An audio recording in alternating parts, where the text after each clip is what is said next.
আসসালামু আলাইকুম, mini kitchen বিডিতে সবাইকে স্বাগতম। আজকে আমি চলে এসেছি আমার ছোট্ট কিচেনে চিকেন ফ্রাই নিয়ে। সোনালি চিকেন ফ্রাইগুলো আমি কীভাবে ভেজেছি সেটাই দেখাচ্ছি। প্রথমে আমি এখানে একটা মশলা ম্যারিনেট করে নিয়েছি, হলুদ, মরিচ, লবণ, আদা, রসুন বাটা আর সয়া সস দিয়ে। এরপর আমি চিকেনগুলোকে খুব ভালোভাবে ম্যারিনেট করে নিয়েছি। উল্টে পাল্টে খুব ভালোভাবে আমি ম্যারিনেট করার পরে এখানে হচ্ছে কি আমি আটার মধ্যে হচ্ছে গিয়ে হালকা হলুদ আর মরিচ দিয়েছি। এরপর এটা আমি খুব ভালোভাবে চিকেন ফ্রাইয়ের গায়ের মধ্যে হচ্ছে গিয়ে আমি লাগাচ্ছিলাম চিকেন এর আটাগুলো। এরপর আমি তেলের মধ্যে ছেড়ে দিয়েছি। ছেড়ে দেওয়ার পরে আমি খুব ভালোভাবে ভেজে নিচ্ছি।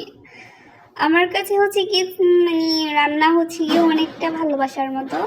ভালোবাসায় যেমন যত্ন দেওয়া লাগে, এফোর্ট দেওয়া লাগে, আমার কাছে মনে হয় যে কি রান্নাতেও সেভাবে লাগে। আমার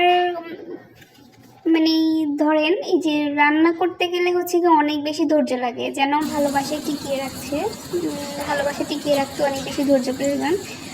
চিকেন ফ্রাইয়ের মধ্যে হচ্ছে কি আপনার কর্নফ্লাওয়ার বা চালের গুঁড়া দিলে চিকেন ফ্রাই হচ্ছে যে খুব ভালো ক্রিস্পি হয়। এখানে আমি সেটা ছিল না, আমি সেই জন্য এটা স্কিপ করে দিয়েছি।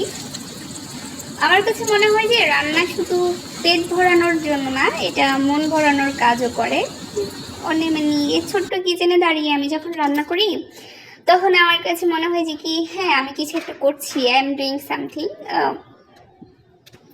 এটা আমার জন্য অন্য একটা জগৎ তৈরি হয়ে যায়। আমাদের ছোটবেলার কথা মনে আছে, যখন কেউ এটা অল্প তেলের মধ্যে ডুবিয়ে দিত বেসনের মধ্যে, তখন মনে হতো যে কি এটাই হচ্ছে দুনিয়ার সবচেয়ে বেস্ট চিকেন ফ্রাই।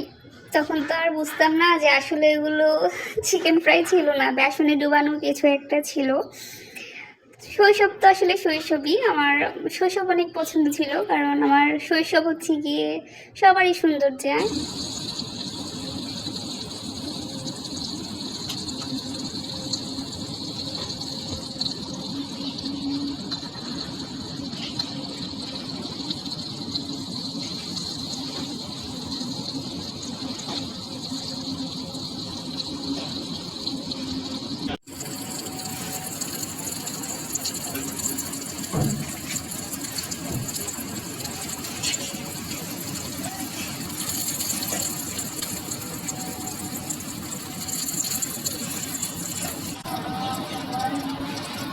এরপর আমি হচ্ছে চিকেন ফ্রাইগুলো তুলে নেব।